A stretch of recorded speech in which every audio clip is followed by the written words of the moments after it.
Bruce Lee के martial arts champion बनने की कहानी बहुत रोचक है। एक समय था कि वह दूसरे बच्चों से पिटते थे, लेकिन बाद में वह सबको पीटने लगे। ब्रूस ली का जन्म 27 नवंबर 1940 को हुआ था। उनका असल नाम ली जून फैन था। उनका जन्म सैन फ्रांसिस्को के चाइना टाउन में हुआ था, लेकिन परवरिश कॉलून, हांगकांग में हुई।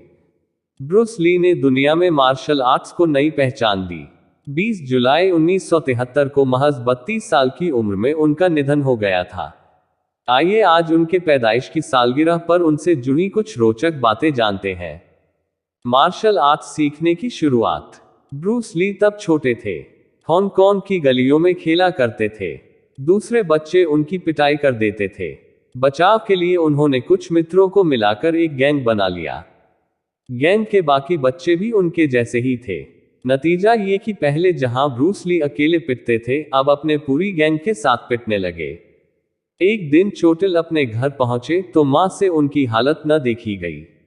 उन्हें हिम्मत बंधाकर मां सीधे इप मान के पास ले गई। इप मान महान मार्शल आर्टिस्ट थे।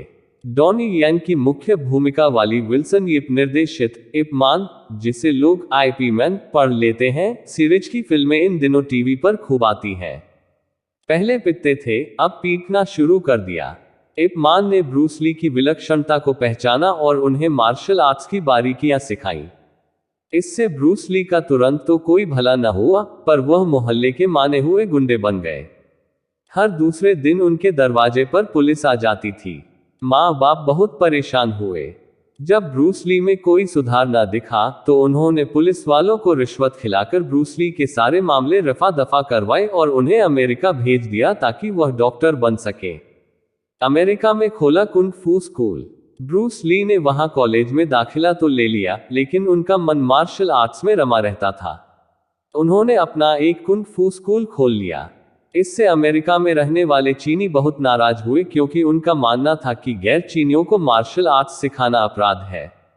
ब्रूस ली पर कोई फर्क नहीं पड़ा, तो उस जमाने के मशहूर चीनी अमेरिकी लड़ाके वॉन्ग जैक मान ने उन्हें चुनौती दे दी कि मुझे हरा दोगे तो ही अमेरिका में अपना स्कूल चला सकोगे।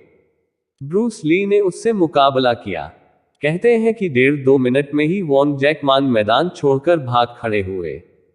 तब ब्रूस ली ने दौड़ा दौड़ा कर उन्हें ललकारा। उसके बाद अमेरिका में उनके स्कूल की ख्याति बढ़ती गई। फिल्मी करियर। बरसों के संघर्ष के बाद जब ब्रूस ली को फिल्म मिली और उनके शॉट्स फिल्माए जाने लगे, तो कैमरामैन ने हाथ खड़े कर दिए, क्योंकि ब्रूस ली के मूव्स और स्टंट इतने तेज थे कि कैमरे की पकड़ में ही नहीं आ रहे थे।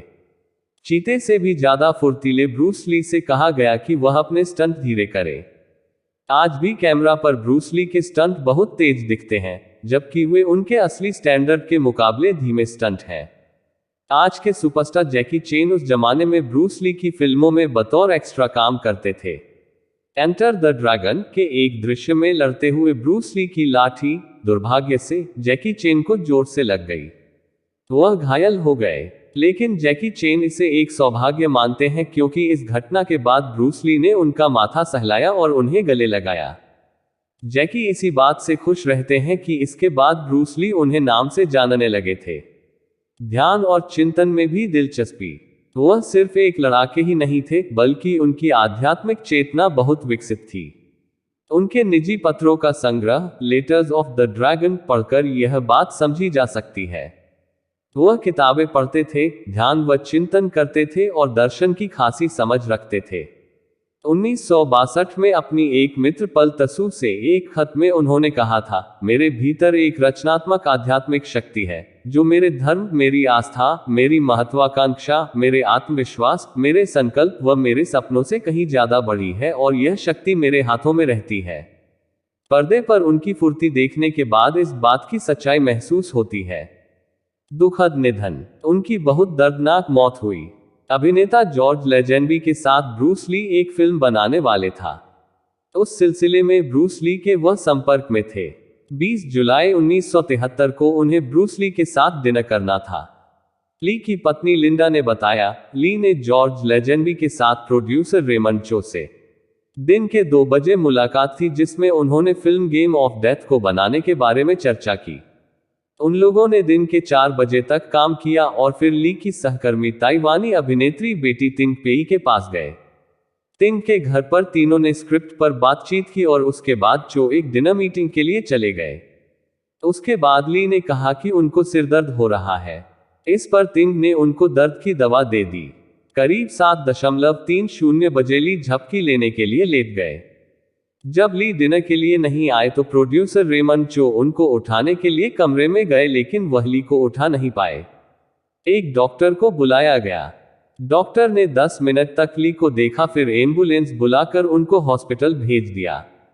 हॉस्पिटल ले जाने पर ली को मृत घोषित कर दिया गया।